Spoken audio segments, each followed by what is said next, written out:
Bapak Ibu Saudara, sesaat lagi kita akan mendengarkan firman Tuhan yang bermanfaat untuk mengajar, menyatakan kesalahan, memperbaiki kelakuan, dan mendidik orang dalam kebenaran. Dari GPDI Mahanaim Tegal, selamat mendengar. Puji Tuhan, silakan duduk Bapak Ibu Saudara. Senang sekali sore hari ini kita bisa berkumpul bersama kembali di tempat ini. Dan adalah suatu sukacita saya bisa melayani Bapak Ibu Saudara setelah kunjungan terakhir 6 bulan yang lalu, kalau tidak salah, Februari. Saya juga sempat, waktu itu kita masih di Beth Eden, dan juga melayani Bapak Ibu Saudara dalam firman Tuhan di ibadah raya. Sungguh kehormatan buat saya sekali lagi bisa berdiri di hadapan Anda. Terima kasih kepada hanya saya mungkin yang bisa bilang ayah gembala, gitu ya. Kalau Bapak Ibu Saudara bilang Bapak Gembala, saya bilangnya ayah gembala. Papa saya yang sudah mempercayakan saya untuk menyampaikan firman, seharusnya Ibu Gembala yang sampaikan firman, ya, kalau saya tidak salah. Tapi karena Ibu selalu lebih sayang sama anaknya, jadi dia serahkan sama anaknya. Nah, kalau anak harus serahkan ke siapa? Anak mengorbankan diri di atas kayu salib. Kira-kira begitulah Bapak Ibu Saudara, saya bisa hadir di tempat ini, bersyukur sebab perjalanan dari Dallas, Texas cukup panjang, tapi syukur semua bisa dilalui. Ada yang bilang, aduh kalau masuk Indonesia harus bayar sekian jumlah uang. Ternyata enggak, jadi saya sampai di bandara lancar saja karena semua saya bawa swab report, negatif tentunya, kalau positif saya nggak berani berangkat. Negatif swab report, PCR test ya istilahnya, kemudian juga lolos di Bea Cukai, nggak ada harus bayar apa-apa, sampai di Tegal dengan selamat minggu lalu kira-kira, ya sudah 1 minggu. Dan bersyukur hari ini bisa bertemu dengan Bapak Ibu, meskipun saya tidak bisa melihat Anda full face, ya semuanya dengan masker, hanya mata Anda yang misterius itu, ya, dan nggak boleh bersentuhan juga, ya, jadi kita semua harus begini, gitu ya, sesuatu yang unik, yang tidak pernah kedengeran sebelumnya. Siapa sangka di tahun 2020 saudara menyambut orang seperti ini, ya kan? Gak pernah kita berpikir gitu ya, gak pernah berpikir seperti itu. Biasanya saudara salaman, biasanya saudara bisa, bahkan beberapa dari saudara cipika-cipiki, siapa mau cipika-cipiki corona begini, ya kan? Saya di Dallas ketika bertemu dengan salah seorang, dia hamba Tuhan, tetapi kemudian kalau di Amerika Serikat hamba Tuhan itu ada, saya rasa di Indonesia juga beberapa gereja ada yang bisa pensiun. Jadi sudah selesai pelayanannya kita pensiun. Kalau di gereja kita tidak ada pensiunnya, pensiunnya nanti di peti mati, gitu kan. Tapi dia sudah pensiun, tapi dia hadir di ibadah dan kemudian saya salami dia. Selamat pagi, selamat hari Minggu, tentu saja pakai bahasa Inggris, begitu kan. Kalau pakai bahasa Tegal dia bingung. Jadi saya bilang, selamat Minggu, selamat hari Minggu. Dia bilang, oh. Dia langsung bilang, he touch me. Sudah tahu ya, he touch me itu artinya dia menyentuhku. Nah, jadi saya kayak jadi orang bersalah gitu. Jadi, oh sorry. Gitu ya. Karena ada keraguan orang-orang di musim pandemi seperti ini untuk bersentuhan kulit dengan kulit, gitu ya. Saya rasa ini menjadi sesuatu yang belum pernah dirasakan sebelumnya di dalam sejarah kita, dan saya rasa selalu kita bisa ambil positifnya bahwa ini adalah sejarah dalam hidup kita, bahwa suatu hari kita bisa menceritakan kepada seseorang, entah itu saudara kita, anak kita, cucu kita, bahwa kita pernah hidup di tahun 2020. Kita pernah pakai masker sepanjang hari, dan kita pernah jerawatan karena masker itu, gitu kan. Ada banyak cerita yang saudara bisa miliki, dan saya berharap saya bisa menyampaikan firman Tuhan ini bagi Anda. saya tidak sempat menuliskan di slide atau sudah diedit ya, saya rasa saya lupa menuliskan, ini masih ada bekasnya sebenarnya. Ya, saudara bisa masuk kalau saudara punya sambungan ke internet, biasanya sih semua orang bawa HP di gereja, saudara bisa masuk ke jackminander.com dan saudara dapatkan catatan khotbah hari ini, karena akan ada banyak ayat-ayat yang ingin saya sampaikan. Saya hanya akan bacakan beberapa ayat di depan. Saudara bisa copy paste dari situ supaya saudara tidak kehilangan alurnya, ya, pengertian dari apa yang ingin saya sampaikan. Judul besarnya adalah Rencana Allah bagi Anda. Rencana Allah bagi Anda. Dan ini saya sampaikan sebagai dasar 2 minggu ke depan kita akan kita akan menikmati ibadah HUT GPDI Mahanaim yang ke-31 dan juga kita akan menikmati perjamuan Tuhan di minggu pertama bulan September, Oktober. Ya, di minggu pertama bulan Oktober. Jadi ini yang akan saya coba sampaikan sebagai dasar untuk 2 minggu ke depan. Saya nggak tahu apa yang akan dikhotbahkan 2 minggu ke depan, tetapi semoga ini menjadi fondasi bagi Bapak Ibu Saudara. Nah, saya berharap dan saya percaya Anda semua harus memiliki 3 hal ini. Ya. Rasul Paulus pernah menuliskan di 1 Korintus 13 ayat 13 kalau saya tidak salah, tentang 3 hal, yaitu iman, pengharapan, dan kasih. Ya.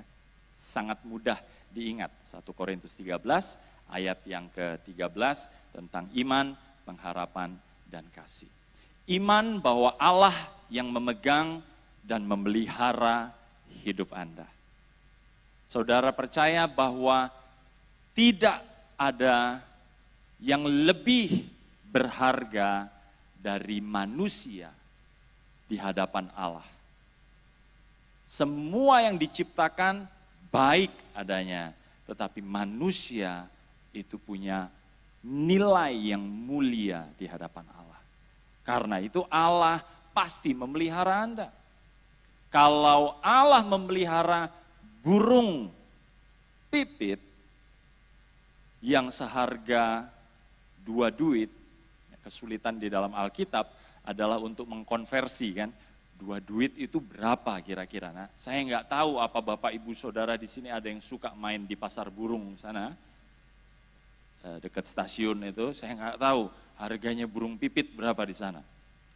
Burung emprit ya, kalau Pak Gideon mungkin lebih mengerti itu, yang suka main burung gitu, kalau saya nggak tahu, saya nggak ngerti. Gitu. Tetapi itu kesulitan di dalam menerjemahkan bahasa, tetapi setidaknya kita mengerti bahwa itu nilainya tidak besar. Kalau untuk yang nilainya tidak besar saja Allah menjaga, apalagi manusia yang mulia di hadapannya. Kita baca saja ya, Matius 10 ayat yang ke-29 sampai 31. Saya sudah taruh di slide presentasinya, dan saudara tinggal baca saja kalau saudara tidak membawa Alkitab. Tapi kalau saudara bawa Alkitab, mari kita buka, kita baca bersama Matius 10 ayat 29 sampai 31. Anda sudah dapatkan? Ya? Yang baca di layar, saudara bisa baca, semoga kelihatan sampai belakang. Kalau sampai tidak kelihatan, saudara coba buka saja dari HP saudara.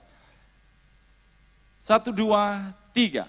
Bukankah burung pipit dijual 2 ekor seduit, namun seekor pun daripadanya tidak akan jatuh di bumi di luar kehendak Bapamu. Dan kamu, rambut kepalamu pun terhitung semuanya. Sebab itu janganlah kamu takut, karena kamu lebih berharga daripada banyak burung pipit. Amin. Anda lebih berharga dari burung pipit. Ya, Anda lebih berharga dari ciptaan-ciptaan Allah yang lain. Seberharga apapun itu. Tentu saja kalau saudara di Amerika Serikat, sekarang mereka sedang meneriakkan Black Lives Matter. Ya, karena menurut mereka orang kulit hitam itu ditindas sedemikian rupa sampai terjadi kekerasan yang diskriminatif terhadap mereka. Meskipun ada sanggahan dari pihak kepolisian bahwa dari sekian juta pertemuan polisi, karena polisi itu selalu berinteraksi dengan masyarakat di mana mereka ada. Dari sekian juta kontak polisi dengan masyarakat hanya terhitung puluhan kasus. Bayangkan rasionya dari jutaan hanya puluhan kasus yang bisa dikategorikan bahwa itu adalah suatu kesalahan prosedur. Jadi ada dua konsepsi yang bertentangan di Amerika Serikat sekarang. Tetapi lucunya di tengah-tengah Black Lives Matter ada yang taruh hashtag. Hashtag itu sekarang lagi tren karena di media sosial semua orang pakai hashtag. Hashtag itu bentuknya kayak pagar. Ya, saudara, Bapak Ibu Saudara yang lebih muda tentu mengerti. Kalau yang lebih tua tanya aja nanti ke anaknya ya. Hashtag itu apa toh? Gitu ya. Nah, hashtag all lives matter. Jadi semua hidup itu berharga, termasuk hidup kucing saya berharga, hidup anjing saya berharga. Ya karena mereka bisa begitu menyayangi anjing lebih dari segalanya. Saya cerita kepada orang yang menyewakan ruangan ya, kamar saya di sana. Ya kalau di sini namanya Bapak Kos gitu kan. Nah, renter saya ini saya ceritakan kalau di Indonesia anjing itu masih dimakan. Dia bilang, yo iya, saya termasuk salah satunya sebenarnya. Cuma kalau saya ngomong jangan-jangan saya besok disuruh pergi gitu kan. Jadi saya nggak ngomong bahwa saya juga salah satu penyuka. Itu kan. Ini karena live streaming nggak boleh disebutkan. Nanti siapa tahu kita kebanjiran ini kan, protes dari penyayang binatang. Tetapi saya rasa itu orang-orang merasa bahwa ada nilai-nilai nyawa binatang yang sama berharganya dengan manusia. Tetapi di saat yang sama di Amerika Serikat mereka juga adakan kampanye pro-choice. Pro-choice itu adalah memberikan kesempatan kepada wanita untuk menggugurkan bayi yang dikandungnya. Karena itu bagian dari tubuh katanya. Seperti kuku, kalau digunting boleh dong dibuang. Masa mesti disimpan kukunya? Demikian juga janin bayi boleh dibuang. Itulah namanya pro-choice. Jadi anjing gak boleh dibunuh, janin bayi boleh. Jadi saudara bisa ngerti bagaimana mix up-nya di dunia ini sekarang. Pemikiran-pemikiran seperti ini. Tetapi kita percaya bahwa kita ini berharga di hadapan Tuhan. Allah yang memegang dan memelihara hidup kita sehingga apapun kondisinya di masa pandemi ini, iman kita tetap kepada Dia yang sanggup memelihara kita. Yang kedua, pengharapan. Kita harus memiliki pengharapan akan masa depan. Di mana yang lama akan digantikan dengan yang baru. Di dalam Wahyu 21 ayat yang keempat, kalau Bapak Ibu Saudara berkenan membacanya juga, ini adalah dasar pengharapan kita. Bahwa suatu hari ada sesuatu yang Tuhan sediakan yang baru, yang tidak pernah terdengar sebelumnya, tidak pernah kita alami sebelumnya. Ya, kita dengar karena itu ditulis di dalam Alkitab, tetapi nggak pernah kita alami sebelumnya. Di ayat yang keempat dikatakan demikian Bapak Ibu Saudara, Wahyu 21 ayat yang keempat. Dan Ia akan menghapus segala air mata dari mata mereka. Dan maut tidak akan ada lagi. Tidak akan ada lagi perkabungan atau ratap tangis atau duka cita. Sebab segala sesuatu yang lama itu telah berlalu. Di muka bumi ini tidak ada satu sudut, satu kota, satu tempat di mana tidak ada duka cita. saudara mau pergi ke ujung dunia yang paling bahagia sekalipun, tetap ada duka cita dan tangisan di sana. Ketika seseorang meninggal, menangis. Ketika sesuatu hilang, menangis. Ketika pandemi corona, menangis. Menangis. Sedih, apalagi Bapak Ibu Saudara yang struggling, bergumul dalam penghidupan. Tidak bekerja atau sulit mencari kerja atau pelanggan tiba-tiba menurun drastis. Saudara sedih. Tidak ada yang terlewat. Tetapi ini pengharapan kita. Suatu hari Tuhan Yesus akan membawa kita di tempat di mana tidak ada lagi air mata. Oh, saya ingin sampai di sana. Bagaimana caranya? Tetap berpegang sama firman Tuhan. Tetap percaya sama Yesus. Tetap taruh pengharapan kita. Meskipun penderitaan badani yang kita alami, yang sementara di dunia ini, tapi pengharapan kita ke masa depan yang bersama dengan Yesus. Kita tidak bisa mengandalkan anak, orang tua, tidak bisa mengandalkan orang lain. Satu hal, pengharapan kita yang bisa kita andalkan adalah janjinya Tuhan. Janji Yesus. Yang ketiga, kita harus memiliki kasih, iman, pengharapan, dan kasih. Kasih kepada Allah karena Ia terlebih dahulu mengasihi kita. Ini hanya berbeda beberapa kitab saja, saudara buka di dalam 1 Yohanes pasal yang keempat, ayat yang ke-19, dan di situ dikatakan demikian. 1 Yohanes 4 ayat 19. Kita mengasihi karena Allah lebih dahulu mengasihi kita. Yesus menyerahkan hidupnya bagi kita karena Anda berharga, karena Ia ingin Anda sampai di tempat di mana tidak ada duka cita, dan Dia menyerahkan hidupnya sebagai tanda kasih. Nah, sekarang inilah balasan kasih kita kepada Yesus. Ketika saudara mengangkat tangan, memuji, menyembah Dia, di mana saudara terus percaya, berharap, dan menyembah Dia. Anda menunjukkan kasih Anda. Dengan bertanggung jawab kepada keluarga, dengan mengasihi orang-orang lain yang bisa saudara sentuh, yang bisa saudara pengaruhi, saudara mengasihi Allah.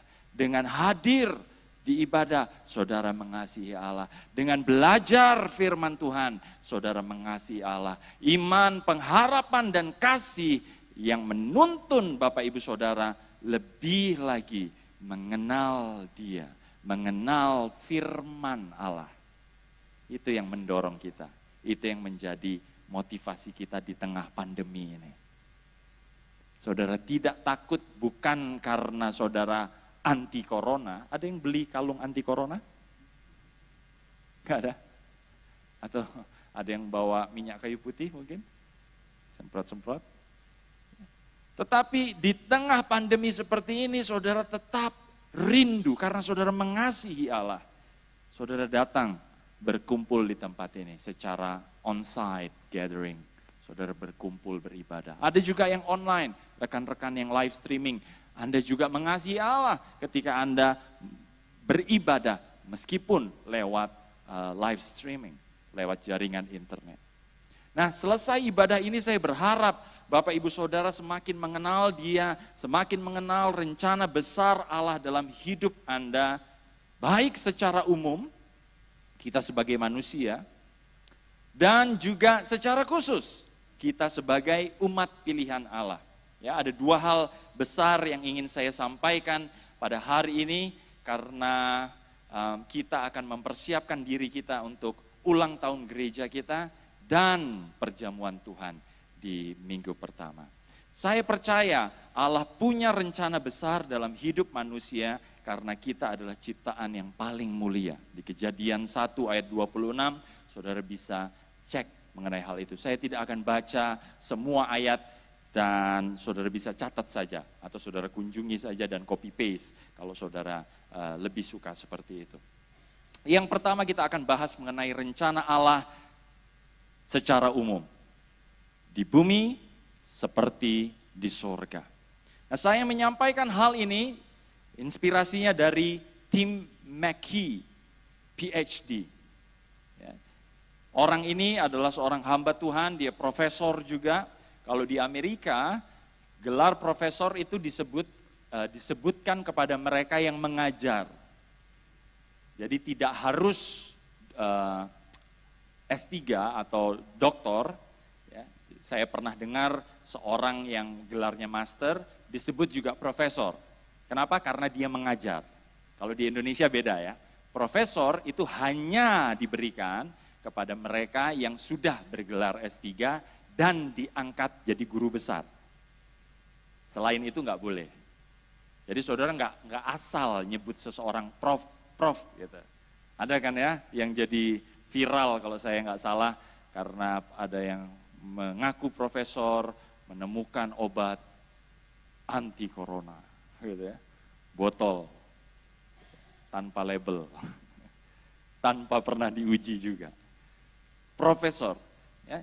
Tapi orang ini betul-betul PhD, Tim McKee PhD. Nah, dia juga bentuk sebuah pelayanan digital yang namanya Bible Project. Kalau saudara punya akses ke YouTube, saudara bisa search Bible Project. Ada juga yang dalam bahasa Indonesia, bagus sekali. Dalam animasi begitu menjelaskan 66 kitab yang ada di dalam Alkitab. Nah, Tim McKee ini menyampaikan mengenai konsep ini dan saya mengadopsi untuk saya sampaikan kepada Bapak Ibu Saudara sekalian. Kenapa? Karena kita sering dihadapkan oleh kesempatan-kesempatan untuk menjelaskan apa sebenarnya rencana Allah terhadap dunia ini, apa sebenarnya rencana Allah terhadap manusia. Dan kalau Bapak Ibu Saudara punya kesempatan itu bisa muncul di rumah Anda ketika Anda berbicara dengan anak-anak. Bapak Ibu Saudara bicara dengan anak-anak atau Anda adalah anak-anak, Anda berbicara kepada orang tua. Anda punya kesempatan untuk menceritakan tentang rencana Allah. Atau di dalam persekutuan yang lebih besar, dalam grup keluarga yang lebih besar, sanak saudara-saudara yang lebih besar. Atau mungkin di tempat studi, di tempat kerja, di tempat saudara beraktivitas. Ada saja kesempatan untuk menjelaskan mengenai hal ini. Tetapi kalau kita tidak mengerti atau kita masih samar mengenai garis besar rencana Allah terhadap dunia ini, maka bisa jadi kita salah memberikan informasi kepada mereka. Nah, saya ingin sampaikan kira-kira seperti ini pola pemikiran orang-orang tentang kehidupan ini.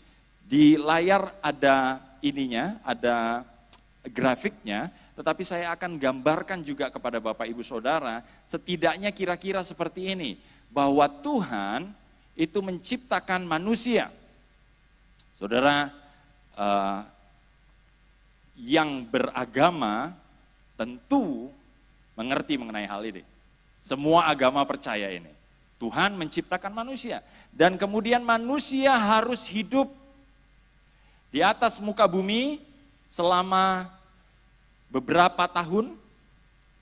Dan mereka melakukan yang baik dan yang jahat. Ya, maafkan ya, saya dulu pas lagi SD nggak lulus nulis halus. Jadi kira-kira seperti inilah tulisan saya. Di keluarga kami tulisannya bagus-bagus. Ayah saya itu the best. Kalau saudara pernah menikah di GPDI Mahanaim, saya berharap satu kali aja ya. Dan pernah menikah bilang, pernah nggak ya? Gitu. Ya, kalau saudara menikah di GPDI Mahanaim, biasanya Bapak Gembala yang nulis nama saudara di Alkitab. Itu tulisan tangan beliau. Bagus. Kalau saya suruh nulis begitu, saudara lebih baik ke printer, gitu ya, pakai printer. Karena mengecewakan tulisan saya. Tapi setidaknya saudara mengerti. Ya, saudara melakukan yang baik dan jahat sampai di titik hidup saudara berakhir, ada dua kemungkinan. Saudara masuk surga atau saudara masuk neraka jahanam. Betul ya? Ini kira-kira yang kita mengerti secara garis besar.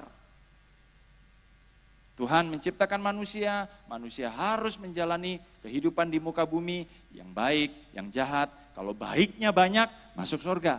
Kalau jahatnya yang banyak, masuk neraka. Yang nimbang siapa? Yang tahu saudara cukup baik, yang tahu saudara cukup baik, itu siapa? Itulah kenapa ada beberapa agama yang berkata, ya mudah-mudahan cukuplah, ya, cukup amalnya, mudah-mudahan. Tetapi ini setidaknya yang orang juga berpikir, orang Kristen punya teologi seperti ini. Nah Bapak Ibu Saudara, kita percaya bahwa yang jadi pedoman kita itu Alkitab. Di dalam 2 Timotius 3 ayat 16 bagian A, kita percaya bahwa semua tulisan itu diilhamkan oleh Allah. Ya. Alkitab ini diilhamkan oleh Allah. Itulah kenapa kemudian kita sebut ini firman Allah. Bukan sekedar kitab sejarah. Ini firman Allah. Maka pola pikir seperti ini harus diselaraskan dulu dengan firman Allah. Apa kata Alkitab? Nah, saya bisa berkata bahwa pola pikir ini sebenarnya tidak alkitabiah. Kalau saudara selama ini berpikir bahwa hidup ini seperti ini, bahwa rencana Allah itu seperti ini, bahwa Allah menciptakan bahwa Tuhan menciptakan manusia, bumi, surga dan neraka, dan beberapa orang juga berpikir bahwa Allah menciptakan kejahatan, karena harus ada yang putih, harus ada yang gelap untuk menyeimbangkan, gitu kan. Ada beberapa konsep seperti itu. Maka itu bukan konsep Alkitab. Bagaimana kita luruskan ini? Ayo, ada 3 hal yang ingin saya sampaikan kepada Bapak Ibu Saudara untuk meluruskan pola pikir supaya kita tahu apa sih rencana besar Allah terhadap manusia. Yang pertama, Allah menciptakan bumi itu untuk manusia. Jadi bumi ini diciptakan untuk manusia. Anda itu adalah makhluk ciptaan yang paling mulia. Saya berpikir itu mungkin konsepnya sama seperti ketika mimpinya Yusuf. Gitu. Semua bulan, bintang menunduk kepada dia. Karena bumi ini itu diciptakan untuk Anda. Betapa spesialnya manusia. Tapi bukan berarti kemudian saudara bisa menggunakan atau mengeksploitasi bumi ini dengan sembarangan. Karena konsep di dalam firman Tuhan di Kejadian pasal 1 itu adalah manajerial. Saudara diberikan untuk mengelola. Kalau bahasa Indonesianya penata layanan. Penata layanan, saudara diberikan untuk saudara kelola. Tetapi saudara harus mengerti bahwa Anda adalah yang terakhir diciptakan. Manusia diciptakan di hari yang ke-6 ketika semua sudah siap. Bumi sudah ada terang, sudah ada gelap, sudah ada daratan, sudah ada lautan, sudah ada tumbuhan, sudah ada binatang, baru Anda diciptakan. Memang Anda diciptakan dari bumi, dari tanah, itulah artinya Adam. Jadi Adam itu dalam bahasa Ibrani, Adamah itu artinya diambil dari bumi, dari tanah. Memang kita diambil dari bumi, tetapi bukan berarti kita ini senilai dengan bumi. Kita ini lebih bernilai. Kenapa saya berani katakan seperti itu? Karena di dalam firman Tuhan, langit dan bumi akan lenyap. Tetapi Anda, roh Anda lebih tepatnya, akan tetap bersama-sama dengan Tuhan. Dan Anda akan diubahkan sepenuhnya Bapak Ibu Saudara, menjadi ciptaan yang baru. Yang tadi kita sudah baca, yang lama sudah berlalu. Kalau dengan tubuh yang seperti ini, saudara akan tetap menderita, akan tetap berduka, akan tetap memiliki air mata. Karena itu butuh tubuh yang baru. Itu yang akan diberikan. Nah, menariknya Allah nggak pernah menyebutkan di dalam penciptaan bahwa Allah menciptakan apa? Di dalam Kejadian pertama disebutkan bahwa Allah menciptakan langit dan bumi. Nah, kalau saudara baca di dalam Yesaya pasal 66 ayat yang pertama, maka kita mengerti bahwa langit itu adalah tahta Allah. Jadi kita bisa berkata Allah menciptakan manusia, bumi, sorga. Tidak pernah disebutkan Allah menciptakan neraka. Manusia diciptakan untuk berkuasa atas bumi.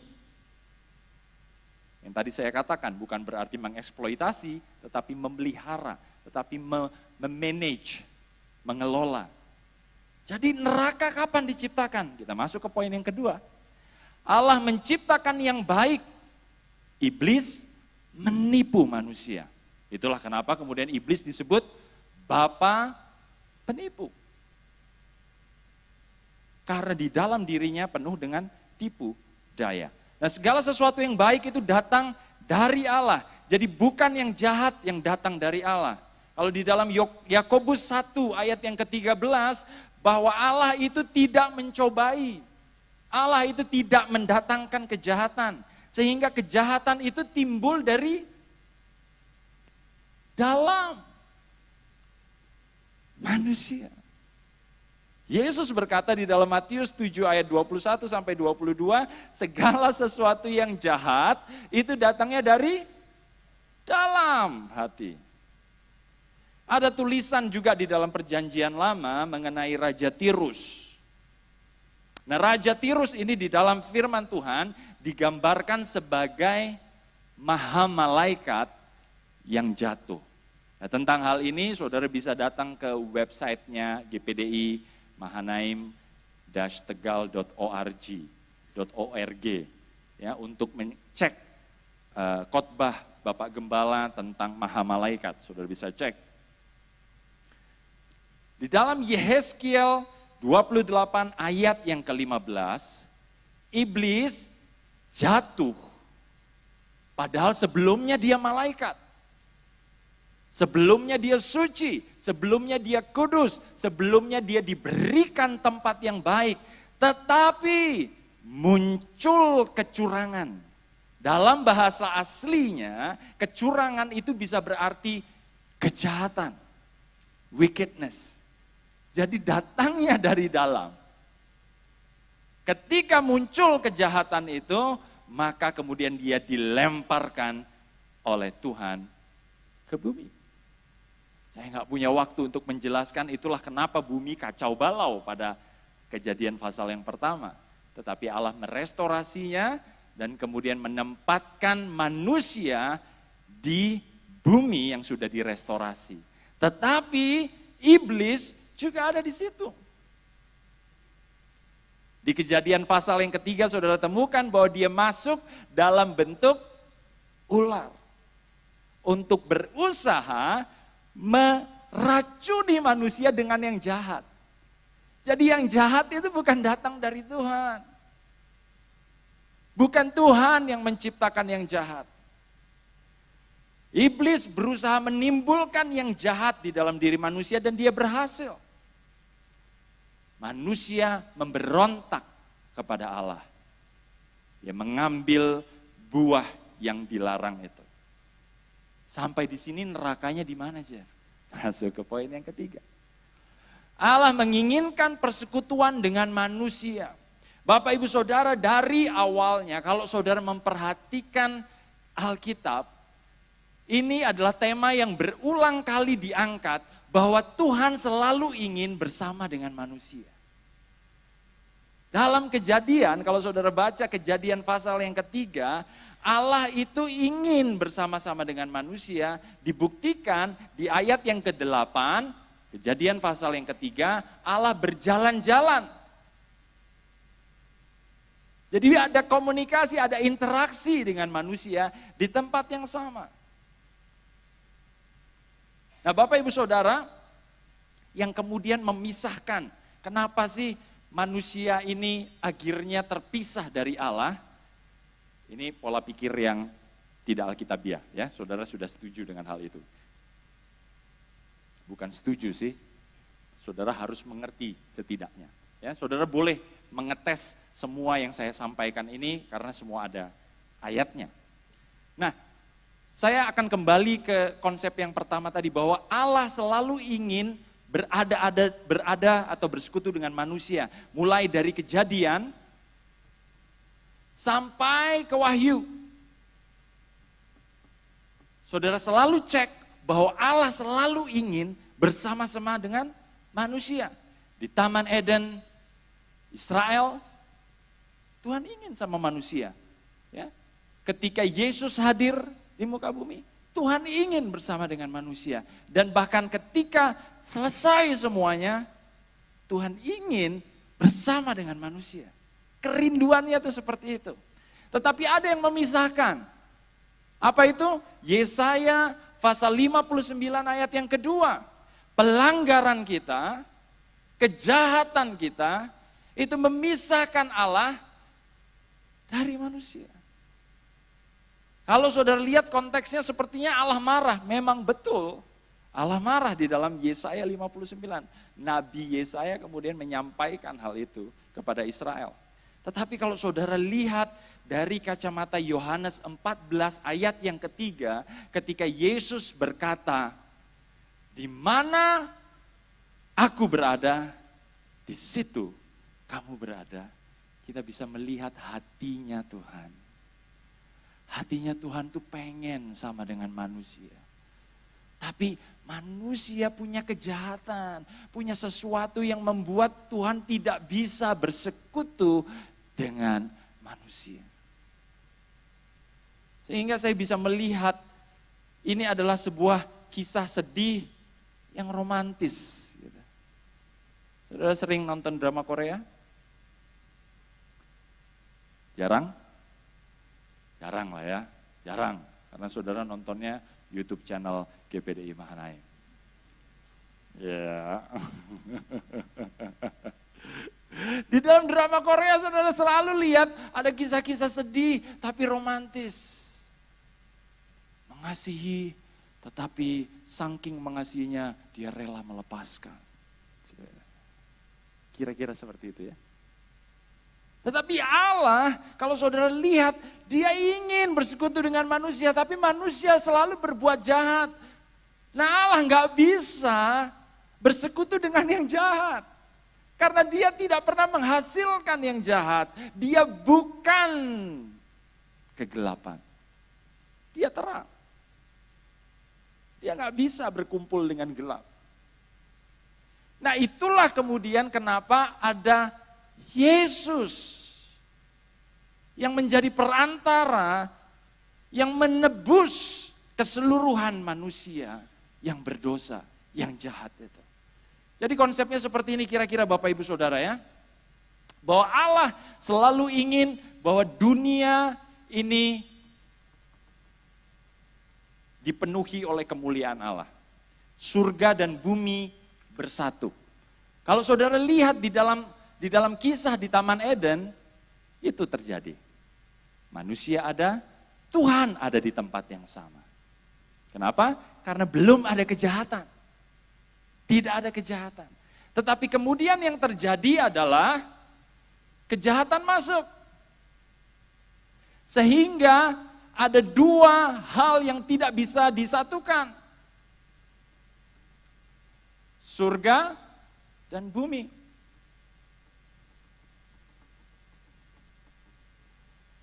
Di bumi muncul kejahatan. Sesuatu yang jahat. Dan itu mempengaruhi bumi ini. Bapak Ibu tahu kan? Semua diciptakan baik. Tumbuh-tumbuhan diciptakan baik sebagai obat. Tetapi sekarang obat disalahgunakan. Allah memberikan sumber daya kepada manusia untuk berpikir tentang sesuatu, untuk menghasilkan hal-hal yang kreatif yang membantu dirinya, tetapi itu disalahgunakan untuk membanggakan diri, Menara Babel dan lain sebagainya. Membuat senjata perang untuk berperang satu sama lain dan lain sebagainya. Manusia akhirnya punya tendensi untuk berbuat jahat setelah dia jatuh ke dalam dosa. Ingat ya, setelah jatuh ke dalam dosa ada pembunuhan yang pertama kali dicatat. Kain membunuh Habel. Jadi kejahatan ini membuat terpisah, nggak bisa Allah ada di tempat yang sama. Allah mengusir manusia keluar dari Taman Eden.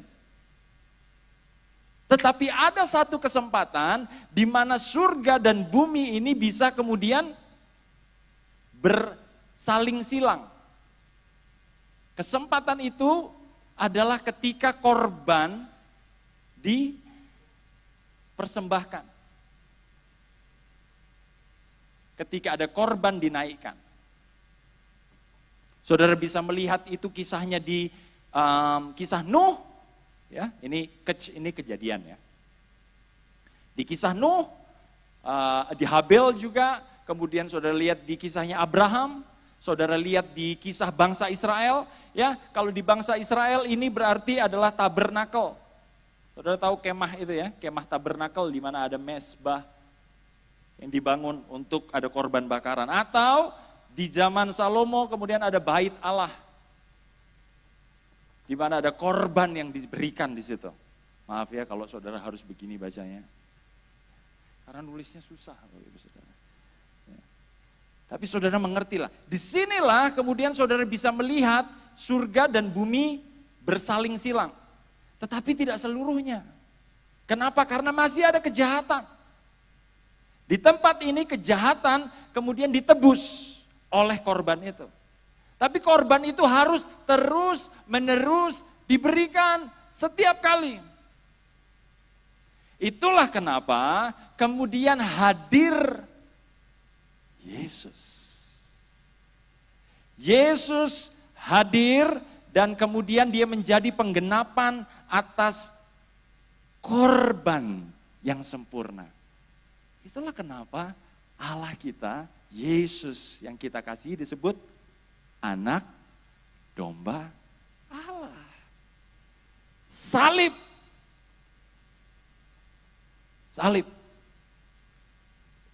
Itu yang membuat kemudian bumi dan sorga bisa saling silang. Belum sepenuhnya, kenapa? Karena masih ada kejahatan di atas muka bumi. Saudara lihat sebelah kiri kanan saudara, kampung sebelah, tetangga sebelah, kota sebelah, negara sebelah, kejahatan ada di mana-mana. Waspadalah katanya Bang Nabi. Ya kan? Tetapi kita tahu bahwa ini akan berakhir. Kenapa? Karena karya Yesus akan disebar atau akan disampaikan ke seluruh bumi. Salah satu bagiannya di sini spotnya.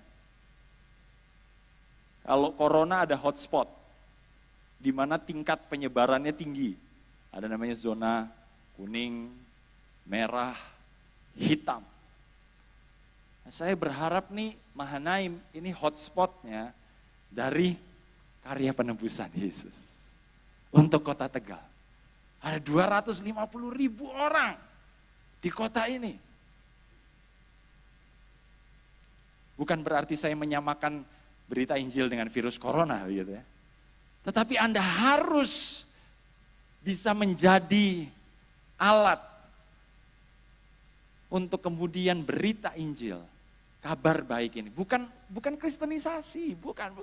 Kita ini dilahirkan, ingat, misi kita di dunia bukan mengkristenkan orang. Kalau saudara percaya bahwa itu adalah tujuan saudara, maka saudara belum baca Alkitab. Karena Yesus inginkan orang-orang untuk menjadi murid Yesus. Bukan sekedar saudara Kristen, oh akhirnya dia berhasil jadi orang Kristen. Bukan itu kebanggaan kita. Tetapi ketika seseorang menjadi murid Yesus. Dan inilah yang kemudian kenapa Tuhan Yesus juga sampaikan di dalam Matius 28 kan. pergi, jadikanlah semua bangsa muridku. Di dalam Kisah Rasul 1 ayat 8 juga Tuhan memberikan kuasa kepada kita supaya kita menjadi saksi di mana? Yerusalem, Yudea, Samaria, sampai ke ujung bumi. Ini loh ujung bumi di mana saudara menyampaikan tentang kabar penebusan Allah. Oh Tuhan, harus lebih cepat ini. Ya tapi saudara mengerti maksudnya. Begitu. Kira-kira seperti itu.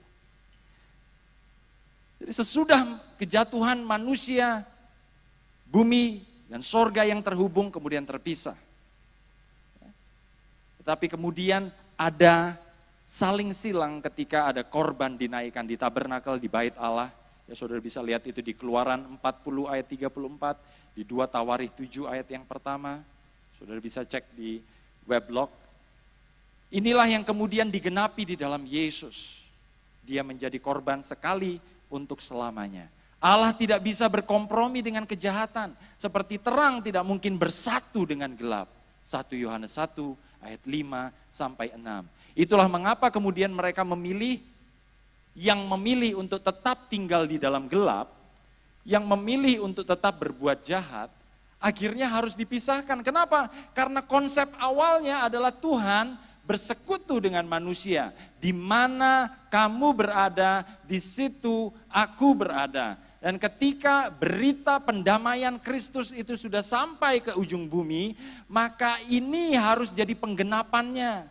Bahwa surga dan bumi bersatu. Tapi karena surga dan bumi bersatu, dan semuanya isinya terang, maka nggak boleh ada kegelapan di dalamnya. Kegelapannya ada di mana? Di luar. Ini yang disebut neraka. Ketika Allah tidak ada di sana. Bukan Allah yang ciptakan neraka. Itu muncul dari kejahatan Lucifer. Itu muncul dari dalam hati manusia. Allah memberikan manusia kehendak bebas. Tapi kalau manusia tetap mau berbuat jahat, tidak ada jalan lain. Karena Tuhan ingin bersekutu dengan kita. Yang ada di dalam terang, maka yang ada di dalam gelap harus keluar dari persekutuan itu. Itulah neraka. Sayangnya banyak orang yang memilih seperti itu. Oh enak di neraka, nanti ketemu sama artis-artis. Apakah Anda ingin mengorbankan kehidupan Anda yang selama-lamanya hanya untuk ketemu seseorang di dalam penderitaan? Saya nggak ngerti konsepnya seperti apa. Banyak orang yang terus berbuat jahat dan Tuhan menangis untuk kehidupan mereka. Itulah kenapa di Wahyu kemudian disebutkan tentang pemisahan. Wahyu 20 ayat 14 sampai 15. Karena hanya boleh ada terang di sini. Diawali dengan persekutuan di dalam Kejadian. Allah bersekutu dengan manusia. Diakhiri dengan persekutuan. Allah tinggal bersama dengan manusia. Bapak Ibu Saudara, saya minta waktu sejenak untuk Bapak Ibu Saudara saya lompat. Ini rencana besar Allah terhadap manusia. Sehingga saudara sekarang ngerti, oh gitu toh. Jadi bukan Allah ya yang mau membunuh saya, yang mau menjadi. Karena banyak orang berpikir, kalau Allah mau mengasihi, kenapa Allah menciptakan neraka? Kenapa Allah menciptakan kejahatan? Allah tidak menciptakan kejahatan. Allah adalah terang. Saudara cek ya nanti ayat-ayat yang tadi sudah saya sampaikan. Nah rencana Allah ya secara khusus adalah bahwa ia ingin membentuk sebuah kelompok, sebuah bala tentara, sebuah pasukan ilahi. Kita tahu bahwa sebagai umat pilihan Allah ada misi khusus yang kita emban. Seperti yang saudara lihat tentang penjelasan tadi rencana Allah. Yang tadi saya sudah coret-coret di sini. Ada misi khusus yang kita emban. Dan kalau saudara ingat khotbah dari Bapak Gembala, saudara bisa cek lagi khotbah-khotbah beliau di website GPDI Mahanaim. Tentang menyebarkan keharuman pengenalan akan Dia. Di dalam 2 Korintus 2 ayat 14 sampai 16. Waktu itu Bapak Gembala sampaikan tentang bagaimana orang tawanan dan orang yang prajurit yang menang. Itu mencium bau yang sama, tetapi yang satu memikirkan penghargaan, yang satu memikirkan penghukuman. Itu kira-kira konsepnya seperti itu. Nah itu misinya kita. Ketika saudara memberitakan Injil sampai ke ujung bumi, supaya surga dan bumi ini kemudian bersatu, maka saudara menyebarkan keharuman pengenalan akan Dia. Itu adalah wangi keselamatan bagi yang percaya, tetapi wangi kematian bagi mereka yang tidak percaya. Nah di dalam perjanjian lama ada orang pilihan yang disebut seperti ini di dalam Kejadian 12 ayat 3. Semua kaum di muka bumi akan mendapat berkat. Siapa orang itu? Abraham. Jadi Abraham ini orang pilihan Allah di perjanjian lama. Nah keturunannya menjadi konsep kita mengenai orang yang dipilih oleh Allah. Abraham, Ishak, Yakub. Jadi Yakub ini adalah cucunya Abraham. Nah Yakub ini juga dikenal sebagai Israel. Sebelum menjadi bangsa yang disebut Israel, Yakub disebut sebagai Israel, diganti namanya. Seperti Abram diganti jadi Abraham, Yakub diganti jadi Israel. Kalau di perjanjian baru, Simon diganti jadi Petrus. Ya, jadi ini adalah sesuatu pattern yang Tuhan lakukan. Nah, dalam salah satu kisah perjalanan Yakub atau Israel disebutkan bahwa Yakub lari dari rumah mertuanya setelah diperlakukan tidak adil. Di Kejadian 31 ayat 38 sampai 42 saudara bisa temukan mengenai hal ini. Nah setelah ia berargumen dengan mertuanya, ada yang merasakan mungkin ya. Katanya kalau di rumah tangga itu mertua itu menjadi sesuatu yang harus ditaklukkan gitu kan. Saya nggak ngerti, belum. Ya, tapi katanya seperti itu. Nah setelah dia berargumen dengan Laban mertuanya, Laban kemudian akhirnya merangkul anak-anaknya yang kemudian jadi istri, yang adalah istri Yakub, istri Israel, cucu-cucunya dan kemudian dia pergi. Nah Yakub atau Israel itu melanjutkan perjalanannya dan kemudian ketemu dengan satu tempat dan tempat itu dia namakan Mahanaim. Anda sebagai gereja yang namanya Mahanaim, saudara harus tahu apa artinya dari Mahanaim ini. Di dalam terjemahan baru Lembaga Alkitab Indonesia diterjemahkan sebagai bala tentara Allah. Bala tentara Allah, pasukannya Allah. Tetapi kalau di Alkitab terjemahan bahasa Inggris disebut God's Camp. Di dalam New King James Version, God's Camp atau dalam terjemahan bebasnya kemah Allah. Tetapi dalam bahasa Yunani lagi, bahasa Ibraninya hampir jatuh. Maaf, saya sudah terlalu semangat ini. Banyak yang bilang saya kurus, tapi tenaga saya masih kuat ya. Sampai ini bisa jatuh. Berarti saya enggak kurus-kurus amat lah. Ya, Bapak Ibu Saudara, dalam bahasa Ibrani, Mahanaim itu artinya 2 kemah. 2 camps. 2 kemah. Maksudnya apa? Kemah dari rombongannya Israel, istri-istri dan anak-anaknya. Kemudian pasukan ilahi yaitu malaikat-malaikat yang ditemui. 2 kemah. Nah kata Mahanaim, kalau dalam bahasa Ibrani itu mereka mendapat kata dari 2 kata yang disatukan.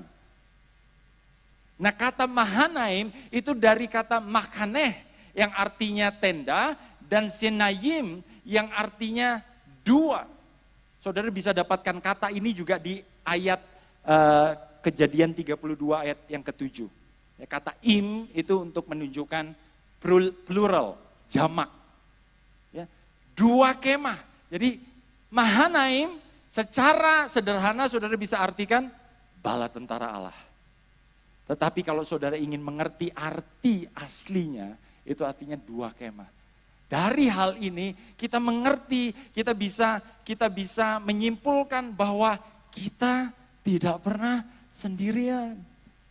Dalam perjalanan saudara menuju menggenapi maksudnya Tuhan, tujuannya Tuhan di bumi seperti di surga, selalu ada bala tentara Allah yang menyertai Anda. GPDI Mahanaim jangan takut, Anda gak pernah sendirian. There are two camps. Selalu ada dua kemah. Anda gak pernah sendirian. Kenapa? Karena Anda adalah kumpulan dari keturunan ilahi. 1 Petrus 2 ayat yang 9. Yang diperanakan karena iman. Galatia 3 ayat 14. Galatia 4 ayat 4 sampai 7. Anda diperlengkapi oleh kuasa. Kisah para Rasul 1 ayat 8. Dan dikumpulkan kepada suatu kumpulan besar. The army of God. Bala tentara Allah. Kepada Yesus sendiri yang menebus saudara dengan darahnya. Darah perjanjian baru. Ibrani 12 ayat 22 sampai 24. Anda bisa lihat sekarang. Secara umum rencana Allah yang besar dalam hidup manusia. Secara khusus rencana Allah bagi setiap umat pilihannya. Begitu indah, begitu mulia. Dan Anda harus memelihara iman, pengharapan, dan kasih kepada Dia. Karena Dia punya rencana yang tidak pernah gagal bagi hidup Anda. Di dalam nama Yesus, saudara terima ini. Saudara terima berkat dari Allah. Pengharapanku takkan goyah. Sebab masa depanku kau sediakan. Mari Bapak Ibu Saudara bangkit berdiri.